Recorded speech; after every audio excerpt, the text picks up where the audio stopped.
Graça e paz, amados. Amém. A bandeirinha do Regis não quer ficar aqui. Ainda falando sobre Gideão, nós falamos sobre a presença de Deus, formando um líder, falamos sobre o pouco com Deus, e hoje vamos falar sobre criando um ídolo. Você já criou um ídolo? Quem disse eu já? Qual foi o ídolo que você criou? Quem? Cantor. Qual o nome dele? Não escutei.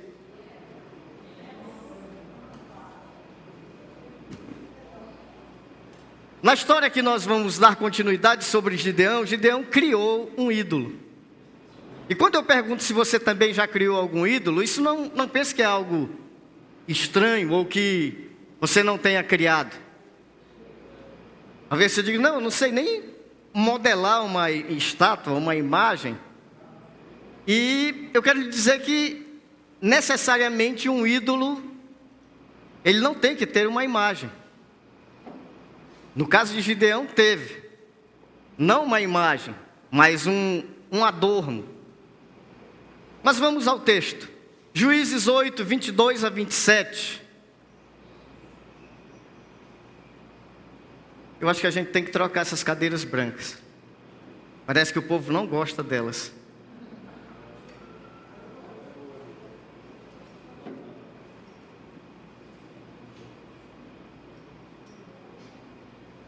Eu ainda vejo algumas pessoas em pé. O Eliel, eu sei que ele está vigiando a Helena. Por isso que ele fica em pé, de prontidão. Pense num pai bobo. Deixa Deus guardar. Obrigado, Lúcia. Juízes 8, 22 a 27, pela tradução que eu tenho, diz assim: Então, os israelitas rogaram a Gideão: Reina sobre nós, tu, o teu filho e o teu neto, porque nos tiraste das mãos de Midian. Gideão, contudo, lhes esclareceu: Não serei eu quem governará sobre vós, tampouco meu filho, porque Iavé é quem reinará sobre as vossas vidas. Disse mais Gideão: Permite, entretanto, que vos faça um pedido, que cada um de vós me dê um dos brincos que tiraste dos vencidos. Os ismaelitas, parentes dos midianitas, costumavam usar argolas de ouro nas orelhas ou nariz, porquanto eram nômades do deserto. Se você voltar para Gênesis, você vai encontrar o servo de Abraão, Eliezer, levando para a futura noiva de Isaac pingentes para o nariz. Não estou aqui incentivando ninguém a colocar um piercing, tá? Mas isso não é algo novo. Um piercing, uma argola, já usavam antes, bem antes, já usavam. É por isso que a Bíblia diz, como foi dito na sexta-feira, lido pelo pastor Josafá, que nada é novo. Tudo que acontece é uma repetição do que já foi. Eu sinto muito que você não tenha vindo na sexta-feira. Você não perdeu nada. Mas você deixou de participar de um momento de oração muito bom, muito especial e que é proveitoso. Eu espero que na próxima sexta você esteja disponível, desocupado. E mesmo que não esteja disponível nem desocupado, diga: hoje eu vou para a oração. E sexta-feira teremos novamente. Replicaram eles: De bom grado os daremos. E estenderam uma capa, e cada um deles depositou ali um brinco, do total do seu despojo pessoal de guerra. E o peso dos brincos de ouro que ele recebera chegou a 20,5 quilos, sem contar os enfeites, os anéis, pendentes e as roupas de púrpura que os reis de Midian usavam, e os colares e enfeites reais que adornavam seus camelos. Gideão usou o ouro para confeccionar um efode, manto sacerdotal, que colocou em sua cidade, Ofra. Entretanto, todo o povo de Israel passou a idolatrar este objeto, vindo a se prostituir em relação a Deus, o que se transformou numa armadilha para Gideão e toda a sua família, criando um ídolo. Algo conhecido deles, o efode era uma estola, era uma jaqueta. Ela tinha, a sua frente era toda feita em ouro.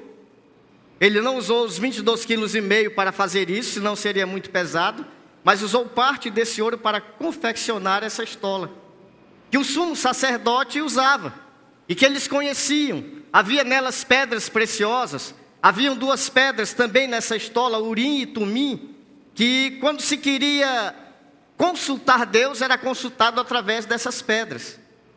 E Gideão mandou fazer uma igual a que tinha em Siló. Siló era onde estava o templo, que Deus mandou Moisés erguer, e que os acompanhou no deserto, e que agora na posse da terra prometida, ela estava situada em Siló. E Gideão manda fazer algo assim. É claro que depois de algo que ele pôde ver, que ele pôde ouvir, Deus falava, a gente pode encontrar assim Deus numa intimidade tão grande com Gideão, que parece que estava sempre ao seu lado, porque falava. Gideão ouvia a voz de Deus dizendo, faz isso, faz agora levanta-te, desce. Agora era assim que estava. E de fato, Deus não estava do lado, estava dentro, porque o Espírito de Deus tomou posse de Gideão. E depois de tudo aquilo que ele viu, da guerra como aconteceu, da vitória que eles tiveram, a gente ainda sente nele aquele temor de intimidade, quando ele é convidado a ser rei. Seja rei sobre nós, reina sobre nós, tu, teu filho, teu neto. E Gideão disse, não, eu não. Deus, Yahvé, continuará a reinar sobre vocês. Mas ele faz um pedido, eu não quero ser rei, mas eu quero um pouco da riqueza dos reis. Então, cada um me dê um brinco, só um brinco, aquilo que vocês trouxeram de Midian e dos amalequitas. Amados, eram 135 mil homens, e todos eles foram mortos. E essas pessoas, quando elas iam para a guerra, elas levavam, porque estava com eles reis, levavam ouro, levavam praticamente tudo que eles possuíam. E quando eles eram vencidos, automaticamente quem os venceu tomava aquilo que eles levavam que seria útil. É o despojo. Não há nada de errado nisso. No entanto, agora Gideão, com toda a fama que ele tinha, ele pede riqueza. Também não é errado ser rico. Nós encontramos os homens de Deus sendo ricos, Abraão, Isaac, Jacó, eram pessoas riquíssimas. Inclusive, domingo eu quase me atrapalhei, os amalequitas eram netos de Esaú. Esaú, se você não lembra, era irmão de Jacó. E o povo de Israel são os descendentes de Jacó. E eram os próprios parentes que estavam lutando entre si. Estavam numa grande guerra, podemos dizer, familiar, porque Midian era filho de Abraão, com Quetura. Ou seja, uma grande guerra familiar, através da descendência daquilo que Deus disse que seria uma bênção sobre a terra. Isso nos mostra algo muito importante, queridos. Deus continua abençoando o seu povo, mas nós estamos em guerra. Não se engane, nós fomos constituídos para um exército, para vencer a guerra que é travada entre o bem e o mal. Agora, Gideão tem fama e tem riqueza. Ele uniu as duas coisas. E algo que ele faz com parte dessa riqueza, é que começa a ser o desenvolvimento da sua queda. O desenvolvimento de algo que iria se tornar grande, iria levar todo Israel a voltar a ser castigado, a voltar a necessitar de um novo juiz, para que pudesse então novamente ser libertado. O que Gideão fez foi quebrar regras. Ele quebrou algumas regras que Deus havia instituído, e que sim, eram de conhecimento dele. Gideão pertencia à tribo de Manassés. Essa tribo não tinha nada a ver com aquilo que era a constituição da tribo de Levi, porque Deus disse que os levitas iriam tomar conta do templo. Eles desmontavam o templo, eles carregavam, eles cuidavam de tudo aquilo que acontecia no templo.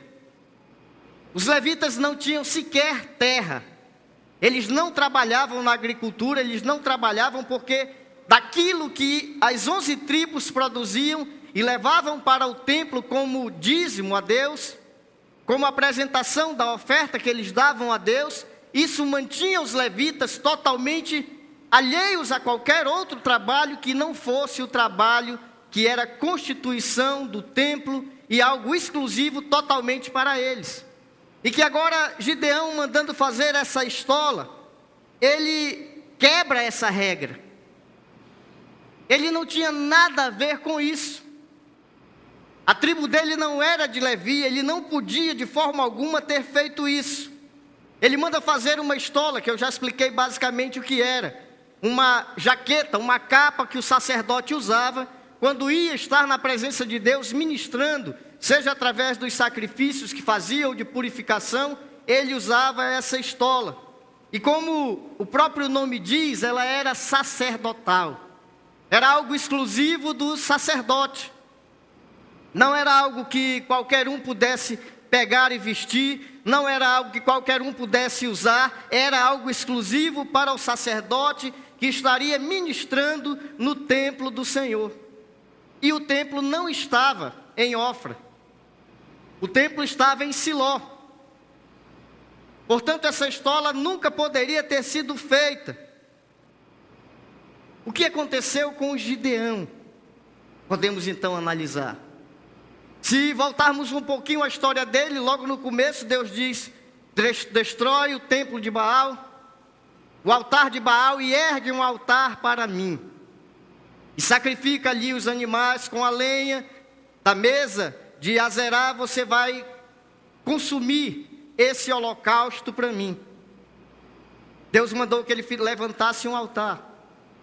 Uma ocasião específica, uma situação totalmente diferente, e isso não daria a Gideão o direito de, bom, se eu já tenho um altar que Deus mandou fazer, agora eu mando fazer a estola e pronto.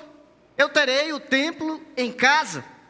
Eu poderei realizar os meus sacrifícios aqui. O povo da minha tribo não precisará mais se dirigir até Siló, o monte de Efraim, para ali realizar o seu culto, sacrificar as suas ofertas a Deus.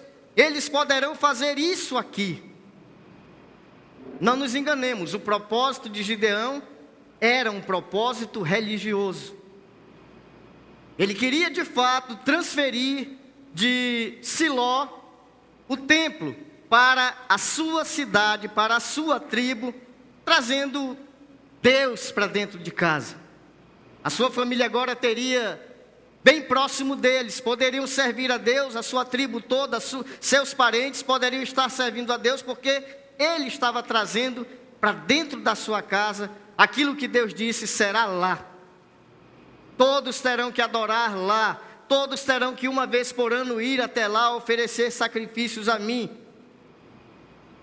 Um outro ponto é que agora ele sendo juiz, e o povo continuou a consultá-lo sobre aquilo que deveria fazer, sobre demandas que aconteciam ali entre o povo, ele disse: bom, se eu trouxer a estola e eu colocá-la num sacerdote, esse sacerdote então poderá consultar a Deus por mim.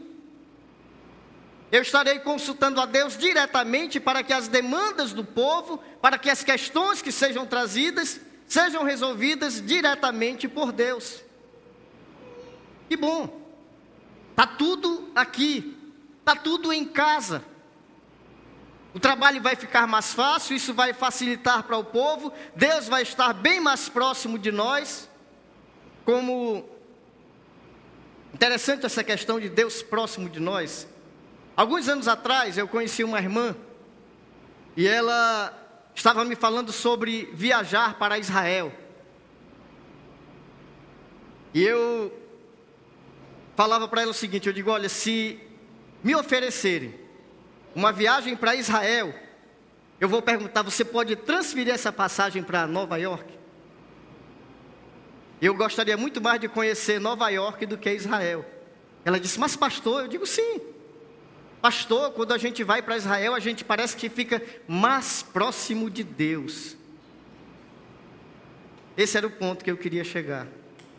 Amados, Deus está dentro de nós. Todos aqueles que um dia entregaram a vida a Cristo, receberam a Cristo como Senhor, foram batizados com o Espírito Santo. É a presença de Deus dentro de nós. Você quer Deus mais próximo do que isso? Dentro. Ah, mas eu não sinto. Você não ora, você não lê a Bíblia, você não jejua, você não se consagra, você quer sentir? Faça isso, querido. Ore, jejue, leia a sua Bíblia, se consagre. Adore a Deus, louve a Deus, não apenas no domingo, mas no teu dia a dia, e eu te garanto que você vai sentir a presença de Deus dentro de você. Dentro. Talvez isso seja mais um motivo para você vir na sexta-feira. Ah, mas eu posso orar em casa. Claro que pode. Mas você ora? Oro, todas as vezes que eu vou comer, eu oro. Eu tiro o meu tempo de oração 5 minutos, 10, meia hora. Queridos, é diferente.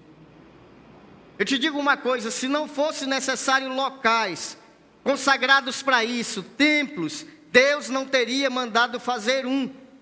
E dito ao povo, será lá a adoração a mim, será lá o sacrifício a mim, não será em outro lugar, será feito lá. Aí talvez você diga, mas aqui não é o templo, aqui é só um galpão. Sim, mas nós o utilizamos para isso. Nós fazemos dele um local onde nós nos reunimos para cultuar ao nosso Deus, e isso o torna um templo. Mas não se esqueça, você é o templo de Deus, o templo escolhido por Ele. Então o templo estava lá em Siló, e agora Gideão queria transformar na sua cidade, na sua casa, um templo exclusivo para Deus, e que desse acesso a Ele e a toda a sua família. Com isso, ele inicia uma queda. Ele começa a cair. Porque quando nós quebramos regras, amados, quando nós quebramos princípios da palavra de Deus, as consequências virão. E elas são conhecidas. Você vai pecar, você vai errar. Todo pecado gera consequência.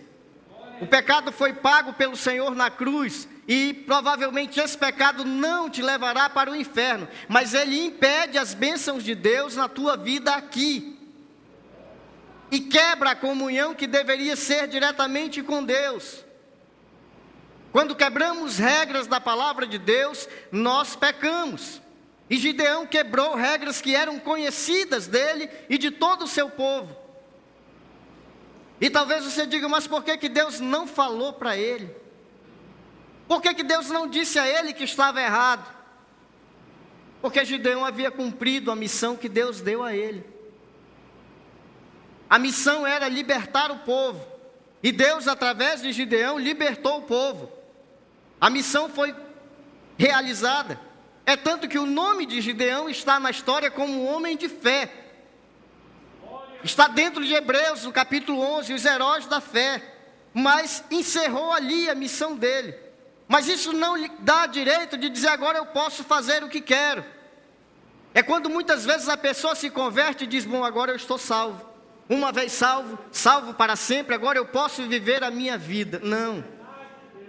A vida que você tem não é sua, você entregou a Ele.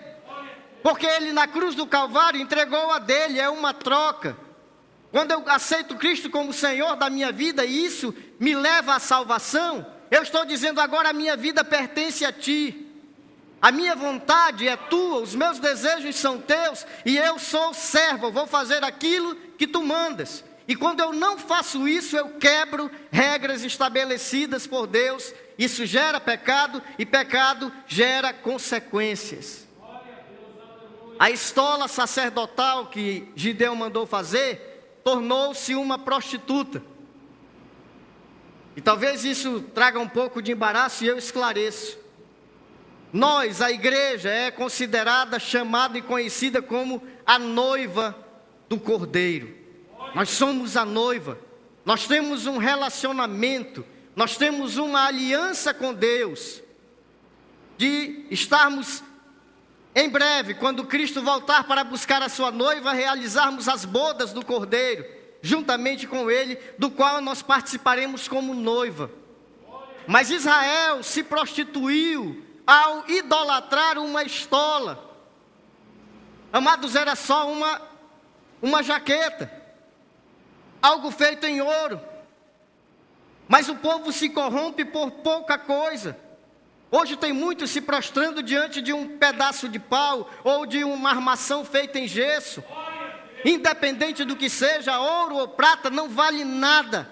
É idolatria.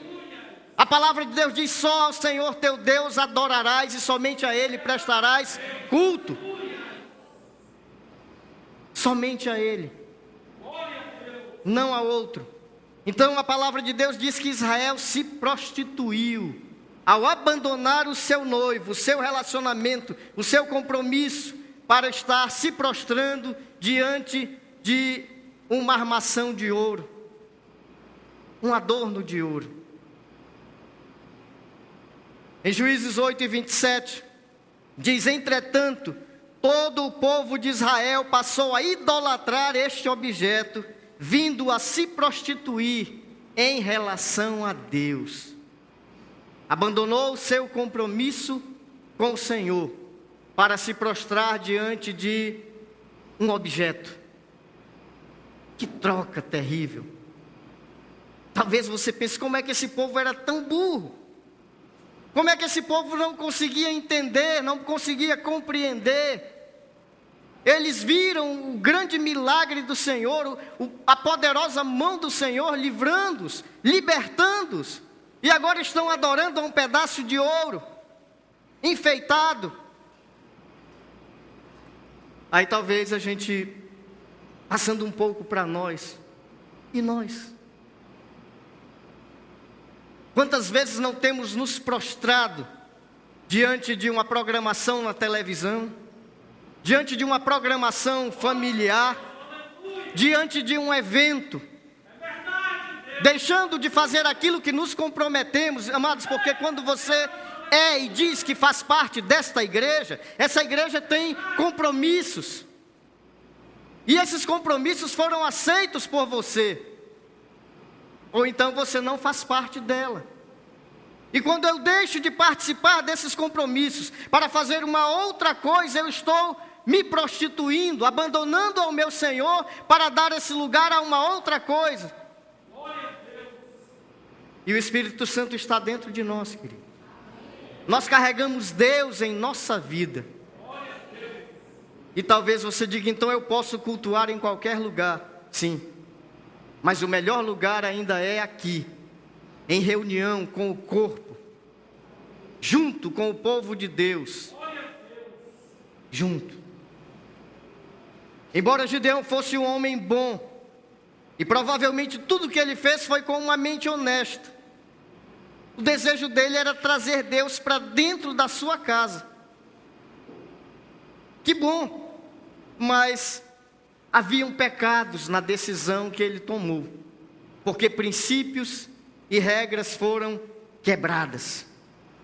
foram quebradas regras. Eu quero falar da primeira: superstição e adoração à vontade. Agora, se eu quisesse adorar a estola, bastava eu ir, não muito longe de casa, ir lá me prostrar diante daquele objeto.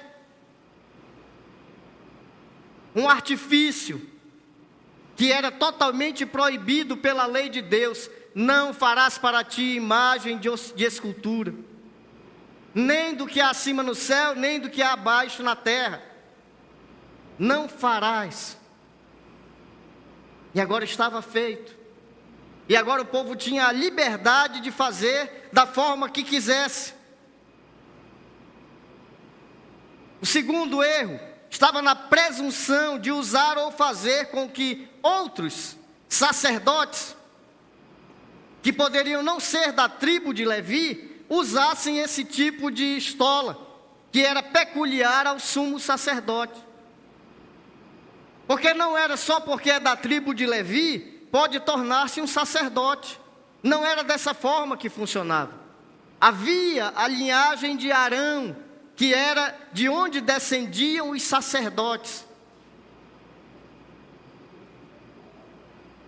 Eram regras, eram princípios, e eles foram quebrados diante da decisão de Gideão de fazer essa estola. Terceiro ponto, a transgressão de um mandamento claro de adoração. Deus disse: vocês vão me adorar, mas o local é em Siló. Lá em Deuteronômio 12, 5, 11, 14, vocês poderão confirmar essa ordenança de Deus sobre onde deveria ser feita a adoração a Ele. E não tinha nada a ver com a tribo de Manassés, da qual pertencia Gideão, nem com o local que agora ele havia pré-estabelecido para fazerem isso.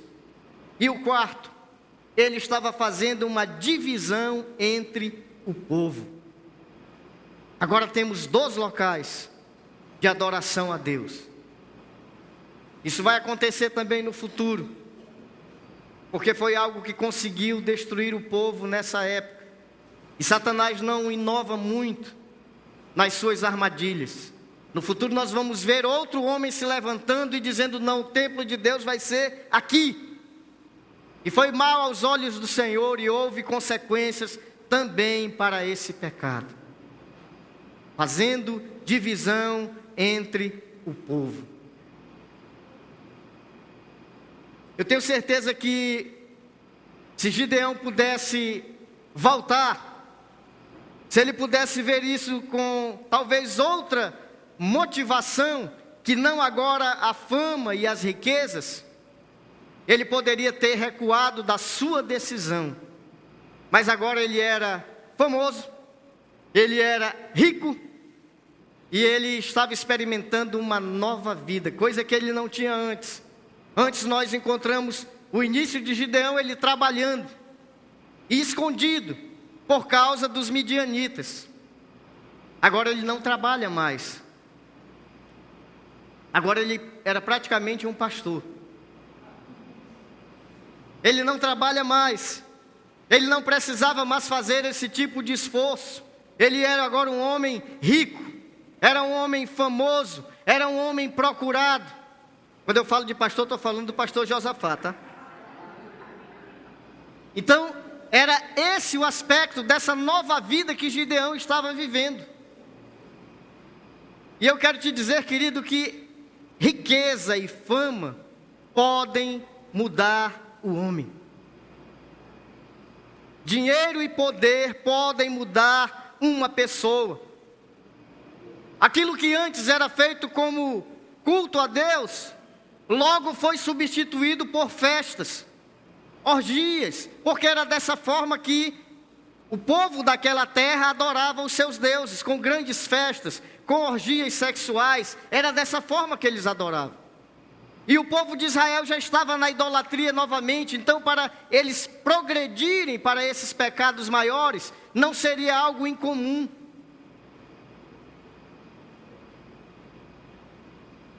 Estavam cultuando a um Deus, não mais um Deus que eles ouviam, mas um Deus que eles podiam ver. Isso não é incomum na nossa atualidade. A materialização da fé.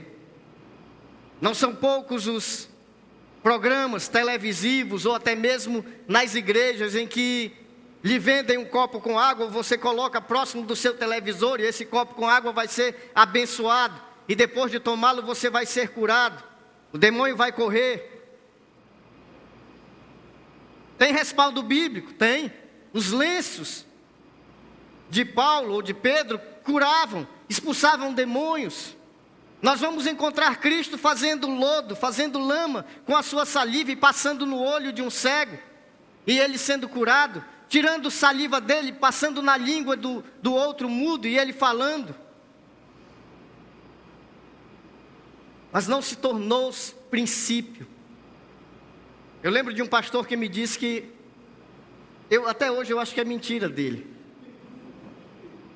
Ele disse que conheceu uma igreja que o nome era Cuspe no Olho. Todas as realizações de cura lá eram feitas através do cuspe. E era no olho. Por causa desse aspecto de que Cristo fez lodo, cuspiu no chão, fez lodo e passou nos olhos do cego. E mandou que ele fosse se lavar.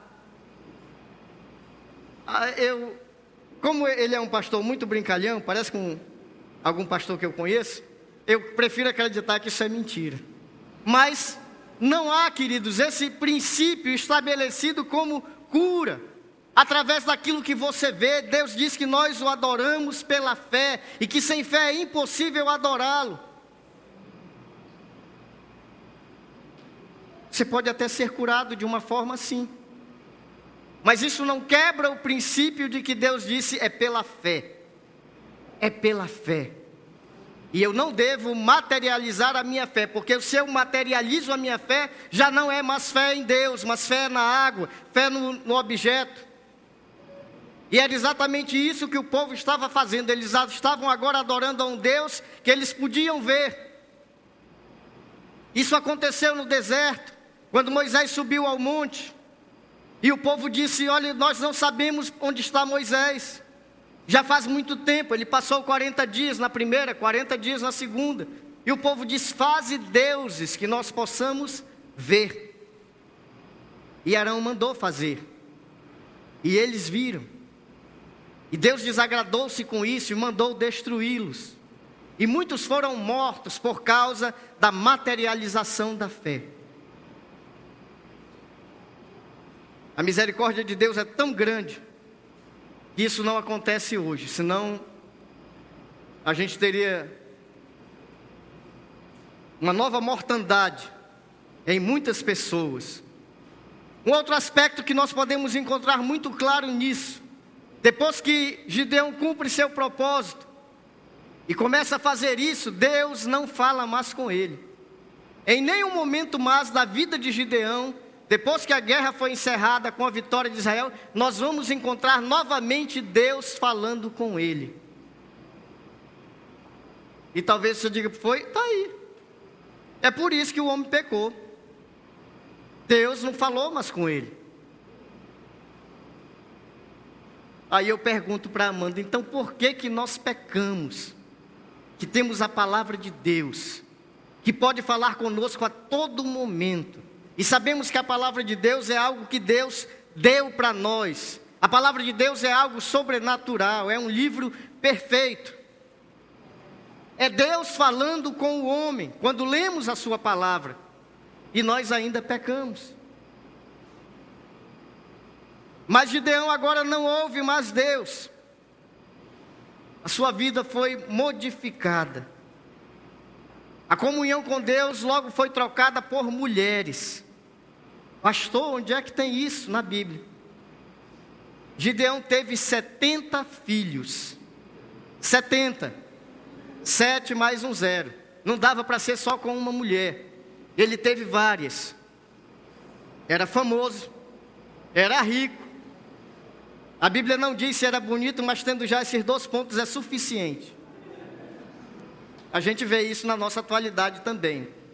Se teve dinheiro e teve fama, às vezes nem tem fama, mas tem dinheiro, já é suficiente para ser lindo. E essa foi a vida de Gideão. Agora ele era juiz, era rico, era consultado e tinha muitas mulheres e teve muitos filhos e levou o povo de Israel a pecar. O povo que ele havia libertado através de Deus agora estava levando esse povo novamente ao mesmo princípio que Deus queria ter quebrado lá, a idolatria. Por causa de talvez uma boa motivação, eu vou ter Deus mais próximo, eu vou trazer Deus para dentro da minha casa. Dizem que todo homem tem um preço. E Deus também botou preço nas nossas vidas. Quando Cristo morreu, foi pagando o preço por nós. E Ele pagou preço de sangue para nos ter, para nos possuir. Esse é o preço que Deus nos dá. Qual é o preço pelo qual você tem se vendido? Não me entenda mal, eu explico. Porque quando nós deixamos Deus em segundo plano, quando nós colocamos Deus em segundo lugar, é porque tem o primeiro na nossa vida. Qual foi o preço que esse primeiro te pagou? Qual é o preço que ele te paga para que você abandone alguém que deu a própria vida por você, por esse algo que não sei quanto te paga, mas que você trocou, que você deixou o teu Deus para esse outro? Porque isso é ídolo. Tudo aquilo que toma o lugar de Deus em nossas vidas se torna o nosso ídolo. É quando nós deixamos de confiar em nosso Deus plenamente para dividir a nossa confiança. Não, é isso aqui eu tenho que fazer. Não, Deus está comigo, Deus vai entender, Deus sabe. Não, queridos. Deus deixou regras estabelecidas. Nós sabemos o que é certo e o que é errado. E não se engane, se está errado, Deus vai julgar como erro. É pecado, tem consequências. Não poderá ir bem. Não terá um bom fim. Porque não tem a bênção e a aprovação do Senhor. Mudança de status gera mudança de vida. Mudança de status gera mudança de vida. Se você se tornasse uma pessoa rica, será que você estaria aqui hoje? Não. Eu ia procurar uma igreja do meu nível. Uma igreja grande, vistosa, onde eu possa encontrar pessoas melhores do que eu, que possam me ajudar no meu crescimento. Uma igreja elitizada, uma igreja onde as pessoas se vestem bem, não um pastor que nem usa terno, nem bota uma gravata, vem de tênis para a igreja, imaginem. E o outro pastor ainda vem igual ele. Mudança de status gera mudança de vida. Quando você esquece que toda dádiva perfeita vem do Pai, toda dádiva perfeita, todo dom celeste vem do Pai das luzes, em quem não há sombra e nem variação. Quando nós esquecemos isso, nós iremos ser levados para uma vida que desagrada a Deus. Você está melhor hoje? Glória a Deus.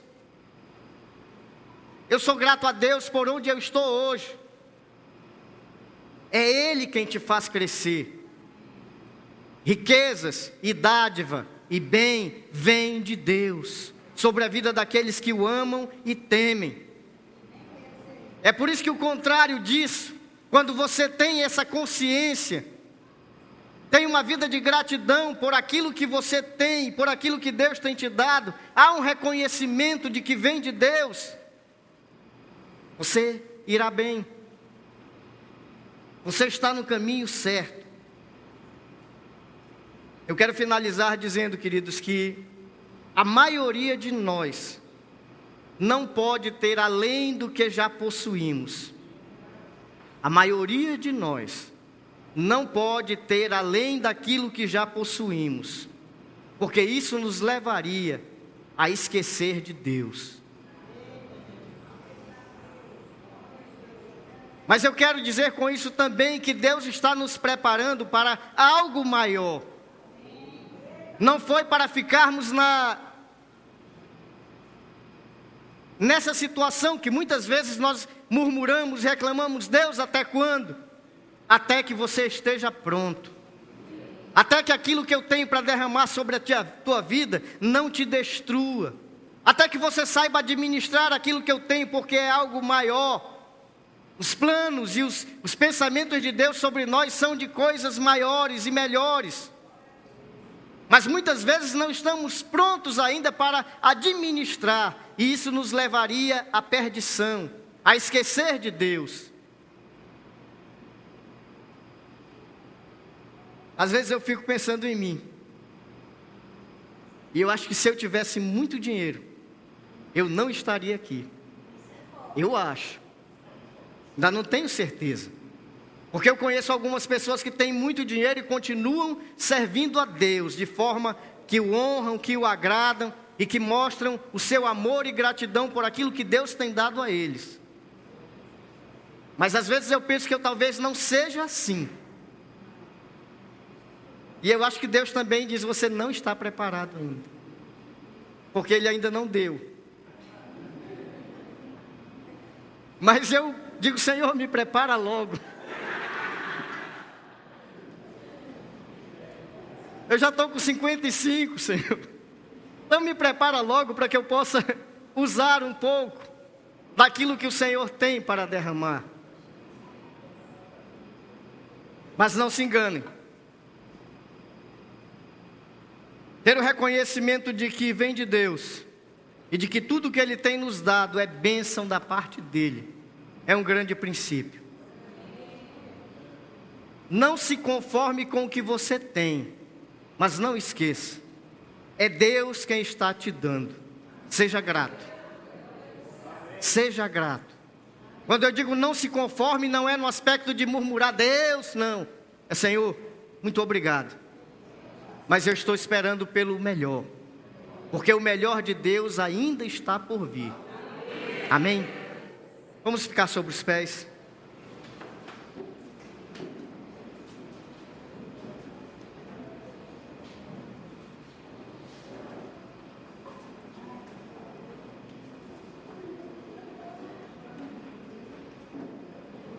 Hoje temos um grupo de louvor quase completo, né? Ninguém está fazendo prova hoje. Os concursos estão quase acabando. Eu espero que todos os que fizeram provas sejam aprovados, se tornem servidores públicos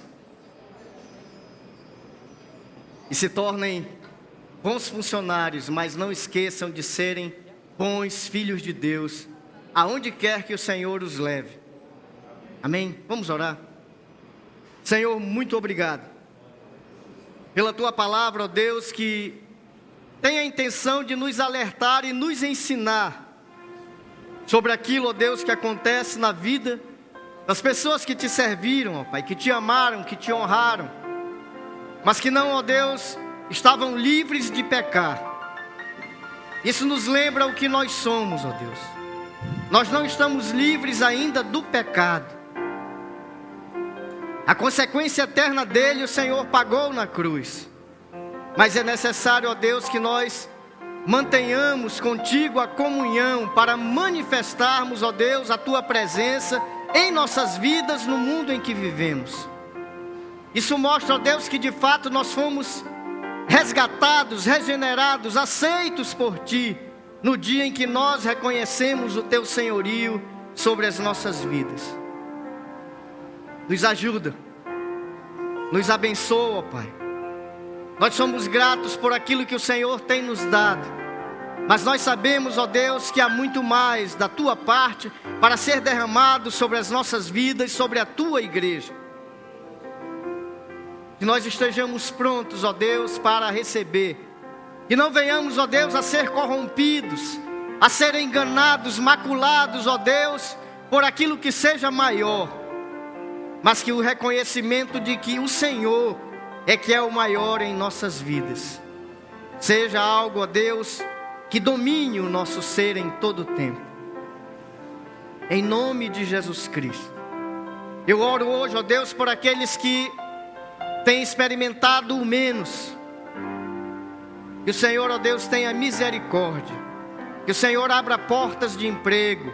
Que o Senhor, ó Deus, abra portas em que as pessoas possam trabalhar, sustentar suas famílias, obter, ó Deus, aquilo que é necessário para viverem de forma digna e honesta diante da Tua presença.